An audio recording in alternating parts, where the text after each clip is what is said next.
नमस्कार, आप देख रहे हैं इन खबर। मैं हूं आदर्श आपके साथ। अभी कुछ दिनों पहले मिर्ज़ापुर से यूपी के एक वीडियो बहुत वायरल हुआ था जहां मिड डे मील में बच्चों को रोटी के साथ सिर्फ नमक परोसा गया था और इस वीडियो के बाद स्थानीय प्रशासन हरकत में आया था और ये माना था कि उस दिन स्कूल में सिर्फ रोटी और नमक ही बच्चों को परोसा गया था और संबंधित प्रिंसिपल जो हेडमास्टर होते हैं स्कूल के, इन लोगों को निलंबित भी किया गया था।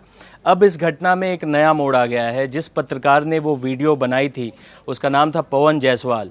अब पवन जायसवाल के खिलाफ उत्तर प्रदेश की जो सरकार है, वहाँ के जो ब्लॉक शिक्षा पदाधिकारी हैं, उन्होंने एक एफआईआर दर्ज करा दिया है राज्य सरकार को बदनाम करने की साजिश करने का।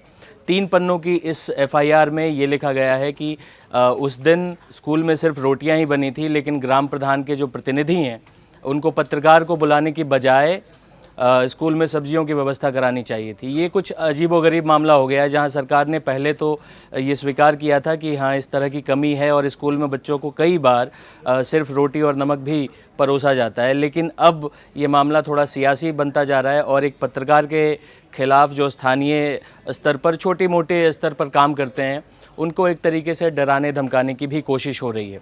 इस पूरे मामले में जो सरकारी पक्ष है उसका कहना ये है कि पत्रकार जिस दिन स्कूल गए थे, 3 पन्नों के एफआईआर में भी इस बात को स्वीकारा गया है कि जिस दिन पत्रकार स्कूल गए थे उस दिन स्कूल में भोजन के नाम पर, मिड डे मील के नाम पर सिर्फ रोटियां पकाई गई थी। इसके अलावा किसी और चीज़ की व्यवस्था नहीं थी। लेकिन अब इस घटना के कुछ दिन बीत जाने के बाद एक ताज़ा एफआईआर दर्ज हुई है और इस पत्रकार के खिलाफ साजिश का मामला दर्ज किया गया है कि वो राज्य सरकार को बदनाम करने की साजिश कर रहे हैं। इस पूरे घटनाक्रम से कई सारे सवाल उभर कर आते हैं। एक तो ये कि अगर पत्रकार का काम है क्या, अगर वो कहीं कोई कमी देखता है और अगर उसे रिपोर्ट करता है तो ये पत्रकारिता का मूल सिद्धांत है।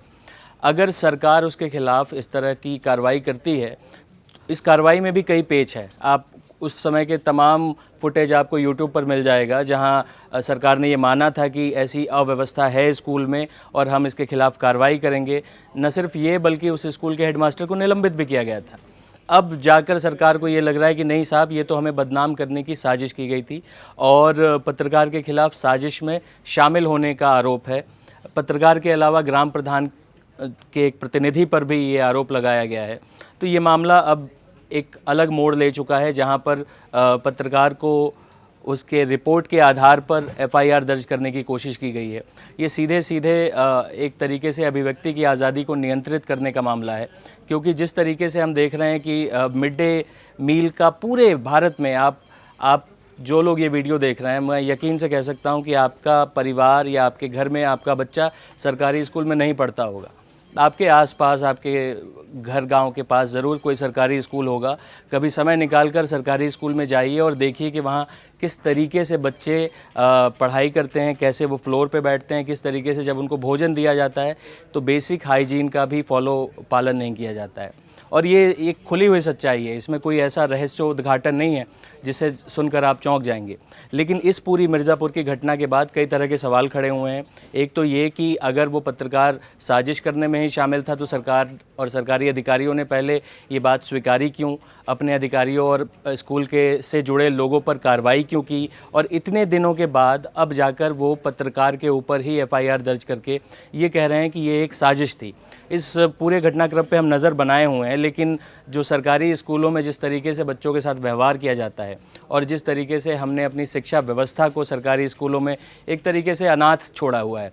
आप दिल्ली के सरकारी स्कूलों की इन दिनों चर्चा हुई क्योंकि उसको लेकर कई सारे इनिशिएटिव उठाए गए, लेकिन आप ये सोचिए कि देश के दूर दराज इलाकों में सरकारी स्कूल में लाखों करोड़ों बच्चे पढ़ते हैं और आज स्थिति ये है कि सरकारी स्कूल में सिर्फ उन्हीं माँ बाप के बच्चे पढ़ते हैं जिनके माँ बाप अफोर्ड नहीं कर सकते कि उनके बच्चे प्राइवेट में पढ़ पाएँ। ऐसे में सरकारी स्कूलों को लेकर अगर इस तरह की खबरें आती हैं तो निश्चित तौर पर हतोत्साहित करने वाली बात है। और पत्रकार के खिलाफ उसकी एक रिपोर्ट के आधार पर अगर एफआईआर दर्ज होने लगेगी तो पत्रकारिता किस तरीके से होगी और सरकार के खिलाफ सरकार की कमियों को कौन उजागर करेगा, ये सोचने वाली बात है।